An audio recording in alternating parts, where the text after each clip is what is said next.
Good morning students. Class 9th standard, subject social, lesson number 8, history, unit 8, nationalism and Gandhian phase. Today's topic, Gandhiji's early sathyagrahas in India. So Gandhiji regarded Gopalakrishna Gokhale, whom he had met on previous visits to India, as his political guru. On his advice, Gandhiji travelled the length and breadth of the country before plunging into politics. This enabled him to understand the conditions of the people. It is on one of these journeys through Tamil Nadu that Gandhiji decided to discard his following robes and wear a simple dhoti. Gandhiji, before returning to India, visited England, where he enlisted for the war to offer ambulance services. Considering himself a responsible citizen of the empire, he believed it was his duty to support England in its difficult times and even campaigned for the recruitment of Indians in the army. However, his views changed over the years. சரி, இன்றைக்கி என்ன நம்ம topic பார்த்தோம் அப்படின்னா Gandhiji's early satyagrahas in India. Gandhiji அது ஆரம்பத்தில் சத்யாகிரகாவை எப்படி follow பண்ணார் அப்படிங்கிறத இன்றைக்கி நம்ம பார்த்தோம். ஆரம்பத்தில் பார்த்திங்கன்னா அவர் யாருடைய வழியில் போனால் கோபாலகிருஷ்ண கோகலே இவங்களெல்லாம் தான் வந்தவுடனே என்ன பண்ணார், அவங்கள தான் அவர் வந்து மீட் பண்ணார். அவங்களுடைய வழிகளில் தான் இவரும் என்ன பண்ணார் அப்படின்னா ஃபாலோ பண்ணிகிட்டு இருந்தார். கோபாலகிருஷ்ண கோகலேவை தான் என்னவா வச்சுக்கிட்டார் அப்படின்னா தன்னுடைய பொலிட்டிக்கல் குருவாக அவரை தான் வந்து அவர் டிசைட் பண்ணார். ஸோ அவருடைய அட்வைஸ் யார், கோபாலகிருஷ்ண கோகலே, அவர் தான் அவருடைய பொலிட்டிக்கல் குருன்னு சொன்னோம். அவருடைய அட்வைஸினுடைய பேரில் காந்திஜி என்ன பண்ணார் அப்படின்னா ட்ராவல் பண்ணுறார். ஓகே, கம்ப்ளீட்டாக என்ன பண்ணுறாரு, தன்னுடைய முழு மூச்சு எல்லாத்தையும் இது பண்ணி என்ன பண்ணுறா கம்ப்ளீட் அந்த ஹோல் ஓவர் இந்தியா, ஓகேவா, ஃபுல் இந்தியாவையும் அவர் என்ன பண்ணுறாரு ட்ராவல் பண்ணுறாரு. ட்ராவல் பண்ணி தன்னுடைய பாலிட்டிக்ஸ் தன்னுடைய கருத்துக்களை வந்து என்ன பண்ணுறாரு அப்படின்னா எல்லாத்துக்கும் வந்து டிக்ளேர் பண்ணுறாரு. அப்போது அவர் அந்த மாதிரி ட்ராவல் பண்ணும்பொழுது தான் மக்களுடைய கண்டிஷன்ஸ் என்ன அப்படிங்கிறது அவருக்கு தெரிஞ்சது. அதாவது மக்களுடைய வாழ்வாதாரம் என்ன, அவங்களுடைய நிலைகள்லாம் என்ன அப்படிங்கிற விஷயத்த அவர் அப்போ அந்த ட்ராவல் பண்ணும்போது தான் தெரிஞ்சுக்கிட்டார். அப்போ அவருடைய பொலிட்டிக்கல் குரு வந்து அதனால தான் அவர் என்ன பண்ணியிருக்காருன்னா மக்களினுடைய நிலைமையை வந்து தெரிஞ்சுக்கணும் அப்படிங்கிறதுக்காக தான் அவர் என்ன பண்ணார் அப்படின்னா ஒரு ஊராக வந்து ட்ராவல் பண்ண சொன்னார். ஓகேவா, அந்த மாதிரி ஒரு முறை தமிழ்நாடுக்கு அவர் வந்துட்டு தமிழ்நாடுக்கு வராரு, வந்து இங்கே ட்ராவல் பண்ணுறாரு. இங்கே ட்ராவல் பண்ணும்பொழுது தான் அவர் வந்து என்ன பண்ணார்னா தன்னுடைய இந்த ட்ரெஸ்ஸுடைய இதை வந்து சேஞ்ச் பண்ணிக்கிறார். அது வரைக்கும் அவர் என்ன பண்ண அப்படின்னா இந்த மாதிரி ஒரு சிம்பிள் தோத்தி ஒரு சின்ன வேஷ்டியவும் ஒரு இந்த டவல் மட்டும், அப்பெல்லாம் அவர் அந்த மாதிரி ட்ரெஸ் வந்து உடுத்தலை. அவர் நார்மலாக எல்லாரும் எப்படி இருக்காங்களோ அந்த மாதிரி, ஏன்னா ஒரு லாயர் இல்லையா, லாயராக இருந்ததுன்னா அப்போ அவருக்கு என்ன மாதிரியான காஸ்டியூம்ஸோ அந்த மாதிரி காஸ்டியூம்ஸோ அவர் வேர் பண்ணியிருந்தார். தமிழ்நாட்டுக்கு வரும்பொழுது தான் இங்கே உள்ள மக்களை வந்து பார்க்குறாரு. ஸோ தட் இவங்களுக்கு வந்து அந்த உடைகள் வாங்கக்கூட ஒரு வறுமையான ஒரு சூழலில் தான் இருக்காங்க அப்படிங்கிறத சிந்திக்கிறாரு, பார்க்குறாரு. அதுக்கப்புறம் இங்கே வந்து தன்னுடைய ஆட்டிடியூடை என்ன பண்ணார் அப்படின்னா கம்ப்ளீட்டாக சேஞ்ச் பண்ணிக்கிட்டார். சேஞ்ச் பண்ணி என்ன பண்ணார், தன்னுடைய ட்ரெஸ் காஸ்டியூம்ஸை வந்து கம்ப்ளீட்டாக சேஞ்ச் பண்ணுறார். ஓகே, ஒரே ஒரு வேஷ்டி ஒரு டவல் அந்த மாதிரி மட்டும் யூஸ் பண்ணுறார். ஓகே, அதாவது காந்திஜி இங்கிலாந்துலேருந்து வந்ததுக்கப்புறம் அதுக்கப்புறம் பார்த்திங்கன்னா ஒரு செகண்ட், அதாவது அந்த world war, first world war வந்து டிக்ளேர் ஆகுது. அப்போ வந்து அந்த வேர்ல்டு வாரில் வந்து என்ன சொல்கிறாங்க, இந்தியன்ஸ் வந்து பார்ட்டிசிபேட் பண்ணணும் அப்படின்னு சொல்லி வந்து பிரிட்டிஷ் வந்து என்ன பண்ணுறாங்க, கம்பல் பண்ணுறாங்க பார்ட்டிசிபேட். அப்போ காந்திஜி என்ன பண்ணார்னா தன்னுடைய வாட் எவர் மேபி தன்னுடைய என்டையர் தன்னுடைய கிங்டம் வந்து யார்கிட்ட இருக்குது, அவங்ககிட்ட தான் இருக்குது இல்லையா. ஸோ தட் அதனால் அவங்க சொல்கிற அந்த பேச்சை வந்து கேட்கணும் அப்படின்னு சொல்லி இவர் என்ன பண்ணார் அப்படின்னா அந்த சர்வீஸ்க்கு இவரும் வந்து போகணும் அப்படின்னு வந்து எல்லா மக்களையும் வந்து இவர் வந்து இன்சிஸ்ட் பண்ணுறாரு. அவங்க என்ன சொல்கிறாங்கன்னா நீங்கள் வந்து இந்த சர்வீஸில் வந்து நீங்கள் பார்ட்டிசிபேட் பண்ணிங்களா, இந்தியாவுக்கு என்ன கொடுக்குற டொமினியன் ஸ்டாட்டஸ் வந்து கொடுக்குறோம் அப்படின்னு சொல்லிட்டு ஒரு சில நிபந்தனைகள்லாம் அவங்களும் வந்து அவங்களுக்கு சான்சஸ்லாம் வந்து கொடுத்தாங்க. ஸோ தட் அதை வந்து காந்திஜியும் வந்து என்ன பண்ணுறாரு அப்படின்னா அதை வந்து நம்பி அவர் என்ன பண்ணுறாரு தன்னுடைய இதை வந்து இந்தியனுடைய ஆர்மிக்கு வந்து தன்னுடைய சப்போர்ட்டையும் வந்து ஃபுல்லாக கொடுக்கணும் அப்படின்னு சொல்லி கொடுக்குறாரு. ஆனால் அது வந்து அந்த ஃபஸ்ட் வேர்ல்டு வார் முடிஞ்சதுக்கப்புறம் அந்த வியூஸை வந்து என்ன பண்ணிக்கிறார் அப்படின்னா கம்ப்ளீட்டாக சேஞ்ச் பண்ணிக்கிறார். ஏன்னா பிரிட்டிஷ் அவங்க என்ன சொன்னாங்களோ அந்த சொன்ன எந்த ஒரு கண்டிஷன்ஸுமே அவங்க என்ன பண்ணலை அப்படின்னா ஃபுல்ஃபில் பண்ணலை. அதான் Gandhiji's early satyagrahas in India. So Champaran satyagraha in Champaran in Bihar, the sathyagraha system was practiced. Under this exploitative system, the peasants were forced by the European planters to cultivate indigo on 3/20 of their land holdings. Towards the end of 19th century, German synthetic dyes had forced indigo out of the market. The European planters of Champaran, while realizing the necessity of relieving the cultivators of the obligation of cultivating indigo, wanted to turn the situation to their advantage. They enhanced the rent and collected illegal dues as a price for the release of cultivators from the obligation. The resistance erupted. So Rajkumar Shukla, an agriculturist from Champaran who suffered hardship of the system, prevailed on Gandhiji to visit Champaran. On reaching Champaran, Gandhiji was asked by the police to leave immediately. When he refused, he was summoned for trial. The news spread like wildfire and thousands swarmed the place in support of Gandhiji.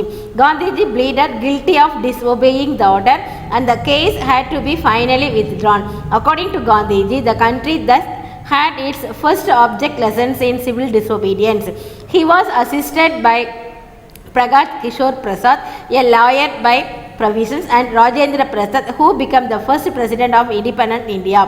The lieutenant governor eventually formed a committee with Gandhiji as a member, which recommended the abolition of the Tinkatika system, thereby ending the oppression of the peasants by the indigo planters. The success of Champaran Satyagraha, followed by his fruitful intervention in Ahmedabad mill strike 1918 and the Kelda Satyagraha 1918, helped Gandhiji establish himself as a leader of mass struggle. Unlike earlier leaders, Gandhiji demonstrated his ability to mobilize the common people across the country. Okay, first topic என்ன அப்படின்னு சொல்லி பார்த்தீங்களா, சாம்பிரான் சத்தியகிரகா. இந்த சாம்பிரான் சத்தியகிரகா அப்படிங்கிறது பீகாரில் இருக்கக்கூடிய ஒரு system. அப்போ அந்த ஒரு பிளேஸும் அந்த பிளேஸில் வந்து ஒரு சிஸ்டம் ப்ராக்டிஸ் பண்ணிட்டு இருந்தாங்க. என்னென்னா டின்காதிகா அப்படிங்கிற ஒரு சிஸ்டம். இது என்ன அப்படின்னு சொன்னால், இந்த யூரோப்பியன் பிளான்டர்ஸ் வந்து என்ன பண்ணுறாங்க அப்படின்னா, இங்கே இருக்கக்கூடிய இந்தியன் பிளான் நம்ம ஏற்கனவே பார்த்தோம், இண்டிகோ ரிவால்ட் பார்த்தோம் இல்லையா, அதே தான், அது சேம். இங்கே இருக்கக்கூடிய கல்டிவேட்டர்ஸை வந்து என்ன சொல்கிறாங்க அப்படின்னா, இண்டிகோ வந்து கம்பல்சரி வந்து அந்த இண்டிகோ பிளான்ட் அதை தான் வந்து இங்கே வந்து செய்யணும், அந்த கல்டிவேட் தான் பண்ணணும் அப்படின்ட்டு என்ன பண்ணாங்க, யூரோப்பியன் ட்ரேடர்ஸும் யூரோப்பியன் கவர்மெண்ட் என்ன பண்ணுறாங்க, ரொம்ப கம்பல்சரியாக இங்கே வந்து ஃபோர்ஸ் பண்ணுறாங்க.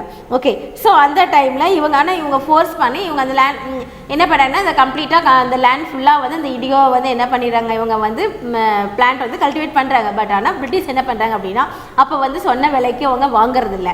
உடனே அந்த டைமில் தான் ஜெர்மனில் என்ன பண்ணுறாங்க அப்படின்னா வந்து ஒரு சிந்தட்டிக் டை வந்து இன்ட்ரடியூஸ் ஆகுது. ஸோ அதில் இந்த சிந்தட்டிக் டைஸை என்ன பண்ணுறாங்க அப்படின்னா யூஸ் பண்ண ஆரம்பிச்சிடுறாங்க. ஸோ அதனால் இதை வந்து என்ன பண்ணுறாங்க அப்படின்னா, இவங்க பிளான்ட் கல்டிவேட் பண்ண அந்த பிளான்டர்ஸை வந்து என்ன பண்ணுறதில்ல அப்படின்னா வாங்குறதில்ல. ஸோ தட் இந்த சுச்சுவேஷன், ஸோ இதனால் என்னாச்சு அப்படின்னா, கல்டிவேட்டர்ஸ்க்கு வந்து அவங்களால வந்து என்ன பண்ண முடியல, அந்த செடிக்கு வந்து என்ன ஒரு விலையை வந்து அவங்க நிர்ணயம் பண்ணவும் முடியல. ஏன்னா ஏற்கனவே அவங்க கல்டிவேட் பண்ணிட்டாங்க இல்லையா, விதைச்சனால அறுவடை சீசனுக்கு வந்துடுச்சு. இப்போ அவங்க பிரிட்டிஷ் வாங்கலன்னு என்ன பண்ண முடியும், அவங்க என்ன விலைக்கு சொல்கிறாங்களோ அந்த விலைக்கு தான் வந்து வாங்குறாங்க. ஸோ தட் அப்போ அங்கே இருந்து நிறைய இந்த சாம்பிரான் அப்படிங்கிற இடத்துல இருந்தக்கூடிய அந்த விவசாயிகள் எல்லாம் ஃபார்மர்ஸை என்ன பண்ணாங்க அப்படின்னா, ரொம்ப ஒரு மிகப்பெரிய ஒரு சஃபரை வந்து அவங்க சந்திக்கிறாங்க. ஸோ தட் காந்திஜி வந்து என்ன பண்ணுறாரு அப்படின்னா, இந்த நிகழ்ச்சியை இந்த விசிட்டுக்கு அப்புறம் என்ன பண்ணுறாரு அப்படின்னா அங்கே போகிறாரு. ஏன்னா ராஜ்குமார் சுக்லா அப்படிங்கிற ஒரு அக்ரிகல்ச்சரிஸ்ட் வந்து எங்கே இருக்கிறாங்க, சாம்பிரானில் இருக்கிறாங்க. அவர் வந்து என்ன பண்ணுறா, காந்திஜியை வந்து அங்கே வர சொல்கிறாரு.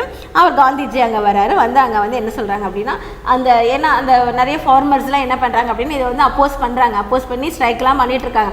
அப்போ அந்த போலீஸ் அவங்களெல்லாம் என்ன பண்ணுது வந்து அரெஸ்ட் பண்ணுது. ஸோ தட் காந்திஜி அந்த பிளேஸ்க்கு போகிறாரு. போய் என்ன பண்ணுறாருன்னா, அங்கே இருக்கவங்க எல்லாத்தையும் வந்து ரிலீஸ் பண்ணுற சொல்கிறாரு. ஓகே, ஆனால் அவங்க என்ன பண்ணுறாங்க, இதை வந்து ரெஃப்யூஸ் பண்ணுறாங்க. ஸோ தட் இது வந்து இந்த ரெஃப்யூஸ் பண்ணுறதுனால இது என்னாச்சுன்னா, இந்த ஆயிரக்கணக்கான பீப்புள் வந்து என்ன பண்ணுறாங்க அப்படின்னா, நிறைய ஃபயர் அந்த டைமில் அந்த அங்கே இருக்கக்கூடிய அந்த பிளான்ட்ஸ்க்கெல்லாம் என்ன பண்ணிடுறாங்க, ஃபயர் வச்சிடுறாங்க. ஸோ தட் அப்போ ஆயிரக்கணக்கான மக்கள் வந்து காந்திஜியினுடைய சப்போர்ட்டுக்கு வராங்க. ஓகேவா? ஸோ இந்த ஸ்ப்ரெட் இந்த நியூஸ் என்ன ஆகுது அப்படின்னா, ஆல் ஓவர் இந்தியா, கம்ப்ளீட்டாக அந்த வேர்ல்டு ஃபுல்லாக வந்து இந்தியா ஃபுல்லாக வந்து என்ன ஆகுது அப்படின்னா ஸ்ப்ரெட் ஆகுது. ஸோ இது வந்து காந்திஜி கிட்ட வந்து அவங்க என்ன சொல்கிறாங்க அப்படின்னா, இது நீங்கள் இந்த சம்மன் வந்து வித்ட்ரா பண்ணுங்க அப்படின்னு வந்து பிரிட்டிஷ் கேட்குறாங்க. ஆனால் காந்திஜி வந்து என்ன பண்ணுறதில்ல அப்படின்னா கேட்குறது இல்லை. ஃபர்ஸ்ட்டு முதல்ல அப்போ தான் இந்த சிவில் டிஸ்ஒபீடியன்ஸை வந்து இவர் முதல்ல இங்கே என்ன பண்ணுறாரு அப்படின்னா ஃபாலோ பண்ணுறாரு. சிவில் டிசோபீடியன்ஸ் என்னென்னு தெரியுதா? சத்தியகிரகா. சத்தியகிரகானே என்ன தான்? உண்ணாவிரதம் இருக்கிறது, சாப்பிடாம வந்து பல நாட்கள் வந்து சாப்பிடாம இருக்கிறது. ஓகே, அரசுக்கு எதிராக அரசு சொல்லக்கூடிய எந்த ஒரு விஷயங்களையும் என்ன பண்ணுறதில்ல, கேட்கறதில்ல. அரசு சொல்லக்கூடிய எந்த தீர்மானங்களையும் கேட்கறதில்ல. பட் ஜாபுக்கெல்லாம் போகிறது, ஜாபுக்கு பண்ணாலும் என்ன பண்ண மாட்டாங்க, எந்த விதமான ஒரு வேலையும் செய்ய மாட்டாங்க. அதுதான் முதல் சிவில் டிசோபீடியன்ஸை வந்து என்ன பண்ணார் அப்படின்னா இங்கே தான் வந்து கொண்டு வராரு. ஸோ தட் இந்த லாயர் இதுக்கு யாரெல்லாம் இவங்களுக்கு வந்து இவருக்கு ரொம்ப ஆதரவு கொடுத்தாங்க அப்படின்னு சொல்லி பார்த்தீங்களா, ராஜேந்திர பிரசாத் அவரும் அந்த கிஷோர் பிரசாத் அப்படின்னு சொல்லக்கூடிய 2 பேர் தான் முதல்ல காந்திஜிக்கு இந்த விஷயத்துக்கு என்ன பண்ணாங்க அப்படின்னா ஆதரவு வந்து கொடுக்குறாங்க. ஓகே, ஸோ இதுக்கப்புறம் இது வந்து இந்த சத்தியகிரக போராட்டம் வந்து ரொம்ப சக்ஸஸ்ஃபுல்லாக காந்திஜிக்கு வந்து நடந்தது. அதுக்கப்புறம் பார்த்தீங்களா அந்த அகமதாபாத் ஸ்ட்ரைக் 1918 அண்ட் இந்த கேல்தா சத்தியகிரகா 1918 இதெல்லாம் காந்திஜிக்கு என்ன ஆச்சு அப்படின்னா அவர் மிகப்பெரிய ஒரு லீடர் அப்படிங்கிறது, ஒரு மாஸ் லீடர் அப்படிங்கிறத வந்து என்ன பண்ணுச்சு அப்படின்னா ப்ரூவ் பண்ணுச்சு. என்னன்னா நிறைய இடங்கள்ல இவர் எங்கே போனாலும் அந்த இடங்கள்லாம் என்ன வந்தது அப்படின்னா கூட்டங்கள் வந்து கூட ஆரம்பிச்சது. ஓகேவா? ஏன்னா அது வரைக்கும் வந்து மக்கள் வந்து வன்முறையவும் அந்த மாதிரி ஒரு கலாச்சாரத்தை ஃபாலோ பண்ணிக்கிட்டு இருந்தவங்க இப்போ முதன்முறையாக வந்து என்ன பண்ணாங்க, கூட்டமாக ஒரு இடத்துல வந்து அசம்பிள் ஆகி என்ன பண்ணுறாங்க அப்படின்னா உண்ணாவிரதத்தை வந்து ஃபாலோ பண்ண ஆரம்பிக்கிறாங்க. ஸோ தட் இதனால் என்ன அப்படின்னு சொன்னால் அமைதியான முறையில் அகிம்சையை ஃபாலோ பண்ணி இந்த மாதிரி விடுதலைக்காக இப்படி நாம் வந்து போராடலாம் அப்படிங்கிற முதல் விஷயம் மக்களுக்கு ரீச் ஆகுது. ஸோ அந்த 1918 பார்த்தீங்கன்னா இவருக்கு மிகப்பெரிய ஒரு மாஸ் க்ரௌடு வந்து வருது. ஓகே, இப்போ எப்படி நம்ம வந்து ஒரு ஃபிலிம் ஆக்டர்ஸ்லாம் வந்து வருது இல்லை, அதை விட அந்த மாதிரி ஆனால் ஆக்சுவலி வந்து காந்திஜியை வந்து இந்த ஃபிலிம் ஆக்டர்ஸோட ஒப்பிடவே கூடாது. ஃபார் எக்ஸாம்பிளுக்கு தான் நான் சொல்கிறேன். ஸோ தட் அந்த மாதிரியான ஒரு வெரி மாஸ் க்ரௌடு வந்து காந்திஜிக்கு வந்து கூடுச்சு எல்லா இடங்கள்லையுமே. அது எங்கெங்கே முக்கியமாக என்ன சொல்கிறாங்க, அதுக்கப்புறம் அகமதாபாத் மில்க் ஸ்ட்ரைக் அங்கேயும் வந்தது அப்படின்றாங்க, இந்த கேதா சத்தியகிரகாங்கிற இடத்துலையும் வந்தது. ஸோ இதுக்கப்புறம் தான் அப்படியே கம்ப்ளீட்டாக என்ன ஆயிடுச்சு அப்படின்னா அவருடைய ஆட்டிடியூட் கம்ப்ளீட்டாக வந்து சேஞ்ச் ஆனது ஒன்று. இது வந்து என்ன சொல்கிறோம் அப்படின்னா ஆஃப்டர் 1919 அதுக்கப்புறம் வந்து ஃபேஸ் 2 இது வந்து காந்தியின் ஏரா, காந்தியினுடைய சகாப்தம் அப்படின்னு சொல்கிறது வந்து ஃபேஸ் 1 அப்படின்னு இந்த காலத்தை பிரிக்கிறாங்க ஹிஸ்டாரியன்ஸ். இது வரைக்கும் 1919 வரைக்கும் இருக்கக்கூடிய ஒரு காலகட்டத்தை ஃபேஸ் 1 அப்படின்னு பிரிக்கிறாங்க. 1919 மேலே இருக்கக்கூடிய அந்த காலகட்டத்தை என்னன்னு பிரிக்கிறாங்க அப்படின்னா ஃபேஸ் 2 அப்படின்னு சொல்லி பிரிக்கிறாங்க. Okay, so next Rowlatt satyagraha and Jallianwala Bagh massacre. So in the aftermath of the First World War, people expected liberal political reforms from the British. The Government of India Act 1919, however, caused disappointment as it did not transfer a real power to the Indians. Besides, the government began to enforce the permanent extension of wartime restrictions. The Rowlatt Act was enacted, which provided for excessive police powers, arrest without warrant and detention without trial. Gandhiji called it a black act and in protest called for a nationwide satyagraha on 6th April 1919. It was to be non-violent struggle with fasting and prayer, and it was the earliest anti-colonial struggle spread across the country. The anti-Rowlatt protest was intense in Punjab, especially in Amritsar and Lahore. So Gandhiji was arrested and prevented from visiting Punjab. On 9th April, 2 prominent leaders, Dr. Saibuddin Kichla and Dr. Satyapal, were arrested in Amritsar, leading to protests in which a few Europeans were killed. Martial law was declared. Okay, the next act என்ன கொண்டு வராங்க அப்படின்னு சொல்லி British பார்த்தீங்களா Rowlatt act அப்படிங்கிற ஒரு act கொண்டு வராங்க. ஸோ இந்த ரவுலட் ஆக்ட் அப்படின்னா என்ன அப்படின்னா யாரை வேணாலும் அரெஸ்ட் பண்ணலாம் வித்தவுட் எனி வாரண்ட் இல்லாமல் என்ன பண்ண முடியாது, யாரையும் அரெஸ்ட் பண்ண முடியாது. இவங்க என்ன பண்ணுறாங்க அப்படின்னா ரவுலட் ஆக்ட் அப்படின்னு ஒரு சட்டத்தை கொண்டு வராங்க. அந்த சட்டத்தின் மூலமாக என்ன பண்ணுறாங்க, யார் ஒருத்தர் வந்து பிரிட்டிஷை வந்து எதிர்க்கிறாங்களோ அவங்கள வந்து அரெஸ்ட் பண்ணலாம் வித்தவுட் எனி வாரண்ட் இல்லாமல் அரெஸ்ட் பண்ணலாம் அப்படிங்கிற ஒரு சட்டத்தை வந்து கொண்டு வராங்க. இந்த சட்டத்தை வந்து இதை திரும்ப பெறணும் அப்படின்னு சொல்லிட்டு எல்லா லீடர்ஸும் வந்து இதை வந்து என்ன பண்ணுறாங்க அப்படின்னா அப்போஸ் பண்ணுறாங்க. ஸோ காந்திஜி ஆல்சோ அப்போஸ் த ரவுலட் ஆக்ட். ஸோ இந்த ரவுலட் ஆக்ட் வந்து அவர் என்ன சொன்னார், இது பிளாக் ஆக்ட் அப்படின்னு இது ஒரு கருப்பு ஆக்ட் அப்படின்னு சொல்லி சொல்கிறார். ஓகே, இதனால் அப்போது இந்த ரவுலட் ஆக்டை எதிர்த்து 6th April 1919 என்ன சொல்ற இந்த நேஷன் வைடு இந்தியா ஃபுல்லாக இருக்கக்கூடிய எல்லாத்தையும் எதுக்கு கூப்பிட்றா, சத்தியகிரகாவுக்கு கூப்பிட்றாரு. நான் வயலன்ஸ், நம்ம வந்து வயலன்ஸை ஃபாலோ பண்ணக்கூடாது, நான் வயலன்ஸை கையில் எடுத்துக்கணும், சத்தியகிரகாவை ஃபாலோ பண்ணலாம் அப்படின்னு சொல்லிட்டு, அதாவது என்னென்னா ஃபாஸ்டிங் சாப்பிடாமல் இருக்கணும், ப்ரேயர், அதுக்கப்புறம் என்ன பண்ணணும், ப்ரேயர் பண்ணணும். இதுதான் இந்த ஒரு இதை மட்டும்தான் வந்து ஒரு மோட்டிவேட்டாக வச்சு இதை வந்து சத்தியகிரகாவுக்கு எல்லாத்தையும் என்ன பண்ணுறாரு அப்படின்னா வந்து இன்வைட் பண்ணுறாரு. ஓகேவா. ஸோ இது வந்து எல்லா இடங்கள்லையும் இது என்ன ஆகுது அப்படின்னா ரொம்ப ஸ்ப்ரெட் ஆகுது. எக்ஸ்பெஷலி பார்த்திங்கன்னா அந்த அமிஸ்டர் லாகூர் அப்படிங்கிறது, லாகூரில் இருக்கக்கூடிய அமிஸ்டர் அப்படிங்கிற இடத்துலையும் வந்து இதாகுது. ஸோ தட் அந்த இடத்துல வந்து காந்திஜி வந்து என்ன பண்ணிடுறாங்க அப்படின்னா வந்து அரெஸ்ட் பண்ணிடுறாங்க. எங்கே அப்படின்னா எதுக்காகனா ஒரு பஞ்சாப் வந்து இந்த சத்தியகிரகா எப்படி நடக்குது அப்படின்னு சொல்லிட்டு பார்க்கறதுக்காக வந்து எங்கே போகிறாரு அப்படின்னா பஞ்சாப் போகிறாரு. அங்கே போகிற இடத்துல அவர் என்ன பண்ணிடுறாங்க அப்படின்னா அரெஸ்ட் பண்ணிடுறாங்க. ஸோ அதே மாதிரி 9th ஏப்ரல் வந்து 2 ப்ராமினென்ட் லீடர்ஸ் இருக்காங்க. யார் அப்படின்னா சாஹிபுதீன் கிச்லா அண்ட் டாக்டர் சத்யபால் அப்படின்னு 2 ப்ராமினென்ட் லீடர்ஸ் இருக்காங்க. இந்த 2 லீடர்ஸ் என்ன பண்ணுறாங்க அப்படின்னா இவங்க வந்து அந்த ரவுலட் ஆக்டை எதிர்த்து பஞ்சாபில் வந்து தீவிரமாக போராடினதுனால இவங்களை என்ன பண்ணுறாங்க அப்படின்னா அரெஸ்ட் பண்ணிடுறாங்க. ஓகேவா. ஸோ இந்த டைமில் வந்து தான் அப்போ வந்து அவங்கள எதிர்த்து வந்து அந்த மற்றவங்க என்ன பண்ணுறாங்க அப்படின்னா அவங்கள அரெஸ்ட் பண்ணதுனால பஞ்சாபில் இருக்கக்கூடிய பொதுமக்கள் என்ன பண்ணுறாங்க அப்படின்னா அந்த மிகப்பெரிய ஒரு போராட்டத்தை வந்து நடத்துகிறாங்க. அந்த போராட்டம் நடத்தும்போது என்னன்னா கொஞ்சம் யூரோப்பியன்ஸை வந்து கொண்டுடுறாங்க. Okay.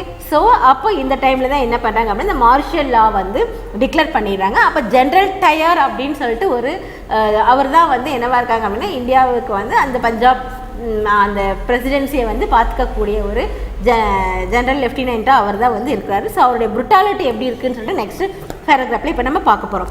So general tyres brutality. On 13th April 1919, a public meeting was arranged at Jallianwala Bagh in Amritsar. As it happened to be Baisakhi Day, spring harvest festival of Sikhs, the villagers had assembled there in thousands.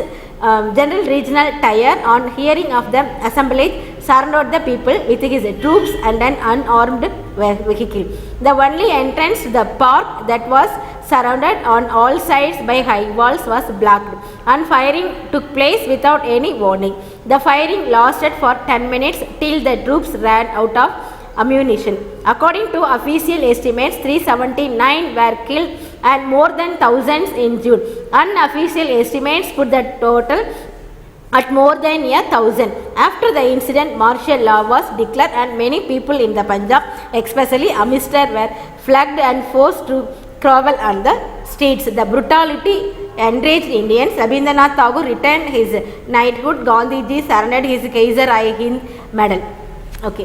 So இது நம்ம சொன்னோம் இல்லையா, ஏற்கனவே சொன்னால் பஞ்சாபில் என்ன பண்ணாங்க அப்படின்னா ரவுலட் ஆக்டை எதிர்த்து 2 ப்ராமினென்ட் லீடர்ஸ் என்ன பண்ணாங்க அப்படின்னா அவங்க வந்து ஸ்ட்ரைக் பண்ணாங்க. யார்? டாக்டர் சாஹிபுதீன் கிச்லா அண்டு சத்யபால் அப்படின்னு அவங்கள வந்து என்ன பண்ணிடுறாங்க அரெஸ்ட் பண்ணிடுறாங்க. ஸோ அவங்கள அரெஸ்ட் பண்ணதுனால பொதுமக்கள் என்ன பண்ணாங்க அப்படின்னா யூரோப்பியன்ஸ் வேறு அவங்க கொண்டாடுறாங்க. இதனால மார்ஷல் லா வந்து டிக்ளேர் ஆச்சு அப்படின்னு சொல்லி பார்த்தோம். ஸோ 13 ஏப்ரல் 1919 ஒரு பப்ளிக் மீட்டிங் வந்து அரேஞ்ச் பண்ணியிருக்காங்க. எங்கே அப்படின்னா அந்த பஞ்சாபில் இருக்கக்கூடிய அமிஸ்டர் அப்படின்னு இடத்துல இருக்கக்கூடிய ஜாலியன்வாலா பாக் அப்படிங்கிற ஒரு இடத்துல ஒரு பப்ளிக் மீட்டிங். அது எதுக்குன்னா அது ரவுலட் ஆக்டை பற்றி எதிர்த்து ஒரு மீட்டிங் வந்து என்ன பண்ணுறாங்க அப்படின்றாங்க. இன்னொன்று அது என்ன அப்படின்னா பைசாகி அப்படின்னா என்னென்னா ஹார்வெஸ்ட் ஃபெஸ்டிவல் ஆஃப் சீக்ஸ். பஞ்சாபில் இருக்கக்கூடிய சீக்ஸ் இருக்காங்க இல்லையா, அவங்களுடைய ஹார்வெஸ்ட் ஃபெஸ்டிவல் நம்ம எப்படி பொங்கல் வந்து செலிப்ரேட் பண்ணுறோமோ, அவங்க எப்படி கேரளாவில் இருக்கவங்க ஓணம் செலிப்ரேட் பண்ணுறாங்களோ அந்த மாதிரி பஞ்சாபில் இருக்கக்கூடியவங்க வந்து செலிப்ரேட் பண்ணுற அந்த ஃபெஸ்டிவலுக்கு பேர் தான் என்னன்னு சொல்கிறோம் அப்படின்னா பைசாகி டே அப்படின்னு சொல்கிறது. ஸோ தட் அந்த டைமில் என்ன பண்ணாங்கன்னா அப்படின்னா அந்த வில்லேஜஸில் தௌசண்ட்ஸ், அதாவது ஆயிரக்கணக்கான மக்கள் வந்து ஒன்றா கூடியிருக்காங்க. அப்போ அந்த ஜென்ரல் டயர் என்ன பண்ணுறாரு அப்படின்னா இவங்க வந்து அவங்க கையில் வந்து எந்த விதமான ஆயுதங்களோ எதுவுமே வந்து கிடையாது. ஸோ அவங்க என்ன பண்ணாங்க அப்படின்னா ஜாலியன்வாலா பாக் அப்படிங்கிற ஒரு இடத்துல இருக்கக்கூடிய ஒரு பார்க்கில் இவங்க வந்து என்ன பண்ணாங்க அப்படின்னா ஒரு ஃபேமிலிஸோடு எல்லாம் வந்து அசம்பிள் ஆகி இருக்காங்க. ஏன்னா அந்த ஃபெஸ்டிவல், அந்த ஹார்வெஸ்ட் ஃபெஸ்டிவலை வந்து செலிப்ரேட் பண்ணுறதுக்காக வந்து என்ன பண்ணியிருக்காங்க அப்படின்னா அசம்பிளாக எல்லாம் என்ஜாய் பண்ணிகிட்ருக்காங்க. ஜென்ரல் டயர் என்ன பண்ணார் அப்படின்னா வித்தவுட் எனி இன்ஸ்ட்ரக்ஷன்ஸ் எதுவுமே வந்து கொடுக்காம அவங்கள வந்து என்ன பண்ணுறாரு அப்படின்னா வந்து உள்ள நுழைஞ்சு அந்த பார்க்கில் வந்து ஒரே ஒரு என்ட்ரன்ஸ் மட்டும்தான் இருக்குது. பெரிய சுற்றி எப்படி இருக்குது அப்படின்னா ஒரு மதில் சுவர் இருக்குது. அது பெரிய மதில் சுவராக இருக்குது, ரொம்ப ஹைட்டாக இருக்குது, நம்ம ஏறி தப்பிக்கவே முடியாத மாதிரி இருக்குது. அந்த பார்க்கை சுற்றி காம்பவுண்டு, ஒரே ஒரு என்ட்ரன்ஸு, அதுவும் பார்த்திங்கன்னா ஒரு ரொம்ப சின்ன ஒரு என்ட்ரன்ஸ் தான். நடுவில் ஒரு கிணறு ஒன்று வந்து உள்ளே இருக்குது. ஸோ அந்த இடத்துல வந்து இவர் என்ன பண்ணார் அப்படின்னா ஜென்ரல் டயர் வந்து எந்த விதமான வந்து இன்ஃபர்மேஷனை வந்து கொடுக்காம உள்ளே நுழைஞ்சு அந்த கேட்டை வந்து லாக் பண்ணிடுறார். அந்த என்ட்ரன்ஸை வந்து லாக் பண்ணிவிட்டு ஃபயரிங் ஆர்டர் வந்து என்ன பண்ணிடுறார் அப்படின்னா இஷ்யூ பண்ணிடுறார். ஸோ அந்த டைமில் வந்து அவங்க ஹாப்பினஸ்ஸாக அவங்க வந்து அந்த டேவை செலிப்ரேட் பண்ணிகிட்டு இருக்காங்க. ஒரு பார்ட்டில், இன்னொரு பார்ட்டில் அந்த மீட்டிங்கை வந்து கண்டக்ட் பண்ணிகிட்டு இருக்காங்க. அவங்க எதுவுமே எந்த விதமான பிரச்சனையும் பண்ணாமல் தான் பண்ணிகிட்டு இருக்காங்க, இந்த செலிப்ரேட் பண்ணிகிட்டு இருக்காங்க. ஆனால் இவங்க வந்தோடனே வந்து ஷூட்டிங் ஆர்டர் இஷ்யூ பண்ண உடனே என்ன பண்ணிடுறாங்க, இருக்கக்கூடிய மக்கள், பொதுமக்கள் எல்லாம் அப்படியே சிதறி நாலா பக்கமும் என்ன பண்ணுறாங்க, ஓட ஆரம்பிச்சிடறாங்க. அந்த ஒரே ஒரு நம்ம சொன்னமலையே ஒரே ஒரு சிங்கிள் கேட் தான். அந்த சிங்கிள் கேட் வழியாக என்ன பண்ண முடியல, எகிரி குதிச்சு மக்களால் வந்து வெளியே வர முடியல. நிறைய பேர் என்ன பண்ணுறாங்க, அந்த கிணத்துக்குள்ளே வந்து தவறி போய் விழுந்துடுறாங்க. கவர்மெண்ட் சொன்ன கணக்குப்படி பார்த்தீங்கன்னா 349 பேர் அப்படின்றாங்க. ஆனால் பேசிக்கலி பார்த்தீங்கன்னா தௌசண்ட்ஸுக்கு மேலே பீப்புள் என்ன ஆயிரம் அந்த கிணத்துக்குள்ளே விழுந்து இறந்து போயிடுறாங்க. குழந்தைங்க, பெரியவங்க, சின்னவங்க, பெண்கள் எல்லாருமே அந்த மாதிரி இறந்து போயிடுறாங்க. ஸோ எங்கே பார்த்தாலும் எப்படி இருக்குது அப்படின்னா ஒரே பிளட் ஷெட்டாக தான் வந்து இருக்குது. அது ஒரு கிரேவியார்டு எப்படி இருக்குமோ, கிரேவியார்டு என்ன சுடுகாடுன்னு சொல்லலை, அந்த சுடுகாடு எப்படி இருக்குமோ அந்த மாதிரியான ஒரு தோற்றம் வந்து அந்த இடத்துல வந்தது. எங்கே பார்த்தாலும் ஒரே பிளட்டு இந்த மாதிரி எல்லாம் இருக்குது. ஸோ இந்த நிகழ்ச்சியை வந்து இதை வந்து என்ன சார், ஜாலியன் வாலாபாக் மேசகர் அப்படின்னு சொல்லி, ஜாலியன் வாலாபாக் படுகொலை அப்படின்னு வந்து தமிழில் வந்து. ஸோ இது மிகப்பெரிய ஒரு துயரமான ஒரு சம்பவம் நம்ம ஒரு இந்தியனுடைய வரலாற்றில். இப்படி பிளாக் ஹோல் ட்ராஜடியை வந்து நம்ம சொல்கிறோமோ அதே மாதிரி அந்த பிளாக் ஹோல் ட்ராஜடிக்கு ஈக்குவலான ஒரு துயரகரமான ஒரு சம்பவம் எது அப்படின்னு சொன்னால் இந்த ஜாலியன் வாலாபாக் மேசகர், ஜாலியன் வாலாபாக் படுகொலை அப்படின்னு சொல்லக்கூடிய இதுதான். ஸோ இந்த நிகழ்ச்சிக்கு பின்னாடி இந்தியாவில் இருந்த நிறைய பேர் என்ன பண்ணாங்கன்னா, பிரிட்டிஷ் தனக்கு கொடுத்த பட்டங்களையும் பதவிகளையும் வந்து என்ன பண்ணாங்க அப்படின்னா துறந்துடுறாங்க. ஸோ தட் ரவீந்திரநாத் தாகூர் என்ன பண்ணார், அவருக்கு கொடுத்த நைட்ஹுட் அப்படிங்கிற அந்த டைட்டிலை வந்து வேண்டான்னு வந்து ரிட்டர்ன் பண்ணிடுறாரு. அதே மாதிரி காந்திஜி என்ன பண்ணாங்கன்னா, கெய்சர் ஐ ஹிந்த் மெடல் அப்படின்னு ஒன்று அவருக்கு கொடுத்தாங்க, அதுவும் அவர் வேணாம் அப்படின்னு சொல்லிட்டு ரிட்டர்ன் பண்ணிடுறாங்க. இவங்க மட்டும் இல்லை, இவங்கள மாதிரி ஆயிரக்கணக்கான லீடர்ஸ் என்ன பண்ணுறாங்க அப்படின்னா, பிரிட்டிஷ் எனக்கு கொடுத்த பதவிகளையும் பட்டங்களையும் எல்லாத்தையும் என்ன பண்ணுறாங்க அப்படின்னா வேண்டான்னு சொல்லி புறக்கணித்து துறந்துடுறாங்க. அவங்ககிட்டயே வந்து ரிட்டர்ன் வந்து பண்ணிடுறாங்க. Okay, the last one, Khilafat movement. The first world war came to an end in 1918. The Caliph of Turkey, who was considered the heads of Muslim of the world, was given a harsh treatment. A movement was started his support called the Khilafat movement, led by the Ali brothers Maulana Muhammad Ali and Maulana Shaukat Ali. It aimed to restore the prestige and power of the Caliphate. Gandhiji supported the movement and saw it an opportunity to unite Hindus and Muslims. He presided over the All India Khilafat Conference held at Delhi in November 1919. Gandhiji supported Shaukat Ali's proposal of 3 national slogans, Allahu Akbar, Bande Mataram and Hindu Muslim ki Jai. The Khilafat Committee meeting in Allahabad on 9th June 1920 adopted Gandhiji's non-violent non-cooperation program. Non-cooperation was to begin in 1st August 1920. Okay, so next வந்து என்ன சொல்கிறோம் அப்படின்னா, இந்த ஜாலியன் வாலாபாக் மேசகருக்கு அப்புறம் அடுத்த நிகழ்வு என்ன அப்படின்னா, இந்த வரலாற்றில் ரொம்ப முக்கியமானது கிலாஃபத் மூமெண்ட் அப்படின்னு சொல்கிறோம். இந்த ஃபர்ஸ்ட் வேர்ல்டு வார் பார்த்திங்கன்னா 1918 ஒரு முடிவுக்கு வந்துடுது. ஸோ அதில் நம்ம ஏற்கனவே பார்த்தா அலைஸ் வந்து ஜெயிச்சிடுறாங்க இல்லையா, பிரிட்டிஷ் பக்கம் இருந்தக்கூடிய பார்ட்டி வந்து ஜெயிச்சிருது.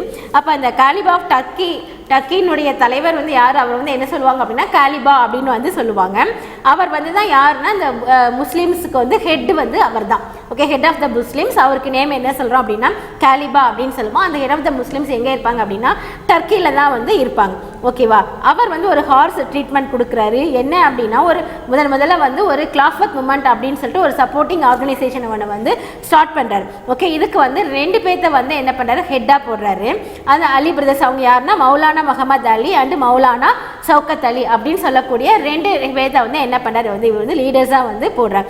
அவங்க முக்கியமான எய்ம் என்ன அப்படின்னு சொன்னால், அந்த அவங்களுடைய பவர், அந்த காலிபா வந்து தான் இழந்த அந்த பவரையும் ப்ரெஸ்டீஜையும் திரும்பவும் என்ன பண்ணணும், ரிவைண்ட் பண்ணணும், ரெவ்யூ பண்ணணும். திருப்பியும் அதை வந்து கண்டிப்பாக அந்த அந்த டர்க்கியை வந்து என்ன சொல்கிற சிக் ஆஃப் த யூரோப் அப்படின்னு சொல்லுவாங்க, ஐரோப்பாவின் நோயாளி அப்படின்னு சொல்லுவாங்க. ஸோ அவங்கள எல்லா விதத்துலையுமே அவங்கள வந்து ஒதுக்கி வச்சுருப்பாங்க. ஸோ தட் அந்த காலிபா என்ன பண்ண திருப்பி நம்மளுடைய கண்ட்ரிக்கு வந்து திருப்பி ஒரு ரீஸ்டோர் பண்ணணும் அப்படிங்கிறதுக்காக தான் இந்த கிலாஃபத் மூமெண்ட் அப்படிங்கிறத ஒன்றை வந்து ஆரம்பிக்கிறார். ஓகே, காந்திஜி இதுக்கு என்ன பண்ணனா ஃபுல் சப்போர்ட் வந்து இதுக்கு வந்து கொடுக்குறாரு. இது என்ன நினச்சி அவர் கொடுக்குறாருன்னா ஹிந்து முஸ்லீமுடைய யூனிட்டி. ஸோ 2 பேருமே எப்படி இருப்பாங்க, வந்து யூனிட்டியாக இருப்பாங்க அப்படின்னு சொல்லிட்டு அதுக்கு என்ன பண்ணுறாரு அப்படின்னா அந்த கிலாஃபத் மூமெண்ட்க்கு வந்து சப்போர்ட் பண்ணுறாரு. ஸோ தட் ஆல் இண்டியா அந்த கிலாஃபத் கான்ஃபரன்ஸ் வந்து டெல்லியில் வந்து 1919 வந்து நடக்குது. காந்திஜி என்ன பண்ணுறது, ஷவுகத் அலி அவங்களுக்கு வந்து அந்த ஷவுகத் அலி பிரதர்ஸ்க்கு வந்து என்ன பண்ணுறாரு, கம்ப்ளீட் தன்னுடைய ஃபுல் சப்போர்ட்டையும் வந்து இங்கே வந்து கொடுக்குறாரு. அப்போ வந்து ஒரு 3 நேஷனல் ஸ்லோகன்ஸை வந்து ப்ரப்போசல் பண்ணுறாரு.